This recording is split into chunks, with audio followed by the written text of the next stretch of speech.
केंद्र सरकार द्वारा लॉकडाउन में फंसे कोटा और जयपुर में फंसे छात्र और दिहाड़ी मजदूरों को शर्तों के साथ राज्य वापसी की घोषणा के बाद जिला स्तर पर तैयारी शुरू कर दी गई है। नालंदा जिला प्रशासन द्वारा दीपनगर के गोला पर हवाई अड्डा में इसकी व्यापक व्यवस्था की गई है। वरीय उप समाहर्ता नौशाद अहमद और नोडल पदाधिकारी के रूप में जिला परिवहन पदाधिकारी के देखरेख में यहां पर वाहन कोषांग का गठन किया गया है।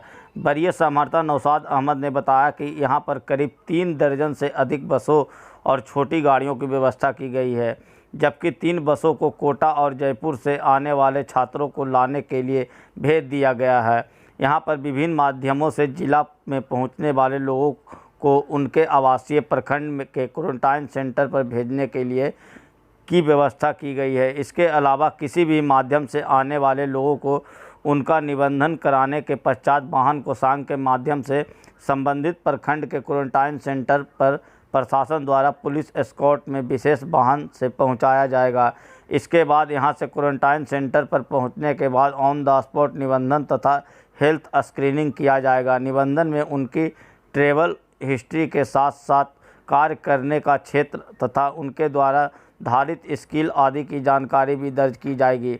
मेडिकल स्क्रीनिंग में उनकी वर्तमान स्थिति का परीक्षण के साथ साथ उनके हेल्थ हिस्ट्री को भी दर्ज किया जाएगा और फिर उनको कम से कम 14 दिनों तक क्वारंटाइन सेंटर में रखा जाएगा। जिला परिवहन पदाधिकारी मनोज कुमार ने बताया कि कोटा और जयपुर ही नहीं बल्कि दूसरे राज्यों के अलावा कैमूर, गोपालगंज, पटना, नवादा, शेखपुरा समेत अन्य जगहों से भी लोगों के लाने की व्यवस्था की गई है।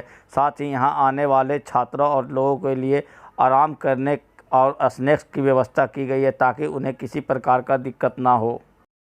प्रवासी मजदूर या छात्र या बाहर जो भी फंसे हुए हैं दूसरे स्टेट्स में, वो यहाँ आएंगे। यहाँ से हम उनको उनके ब्लॉक, उनके घर तक भेजने की व्यवस्था किए हुए हैं। उसके लिए गाड़ियाँ लगाई गई हैं, गाड़ियों की कोई कमी नहीं है। जितने लोग भी आएंगे उनको पूरे सम्मान के साथ, पूरी तैयारी के साथ, पूरे ढंग के साथ उनको उनके जगह पर भेजा जाएगा। उनको लाइट स्नैक्स के लिए भी हम लोगों ने अरेंजमेंट किया है कि वो दूर से अगर थके हुए आते हैं तो उनको लाइट स्नैक्स देंगे। लैट्रिन, बाथरूम, पानी, पीने का पानी, सारा अरेंजमेंट किया हुआ है। यहाँ आने के बाद फिर जाएंगे, उसके बाद कहाँ? यहाँ से वो ब्लॉक्स को जाएंगे। जिस गांव में उनका घर होगा उस संबंधित ब्लॉक में उनको यहाँ से भेजा जाएगा। ब्लॉक जाकर फिर अब ब्लॉक में जाएंगे तो वहाँ क्वारंटाइन होंगे, स्क्रीनिंग होगी, उनकी जाँच होगी और ब्लॉक से वो अपने घर पे क्वारंटाइन के बाद कितने दिनों तक क्वारंटाइन में उनसे रखा जाएगा? क्वारंटाइन का मतलब ही होता है 14 दिन कम से कम। अभी जो बाहर से प्रवासी मजदूर आएंगे हमारे यहाँ, लाने की व्यवस्था हो रही है। तो कुछ गाड़ियों के माध्यम से आ भी रहे हैं प्रवासी मजदूर जो अन्य राज्यों से हैं, तो उनको यहाँ पे उतार के यहाँ पे डिस्ट्रीब्यूट किया जाएगा ब्लॉक वाइज उनको, और उनका एक रजिस्ट्रेशन किया जाएगा। वो लोग कहाँ से आ रहे हैं, कहाँ थे, कब से थे और क्या किस टाइप का वर्क था उनका, ताकि फ्यूचर में उसको इस्तेमाल किया जा सके और उनका एक रिकॉर्ड हमारे ज़िले में रहना चाहिए।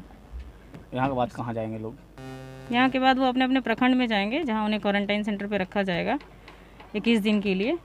फिर स्क्रीनिंग टाइम टू टाइम उनकी होगी और उस व्यवस्था के अंतर्गत उनको सारी सुविधाएं वहाँ दी जाएंगी और 21 दिन पूरा करने के बाद उनको अपने घर भेजा जाएगा।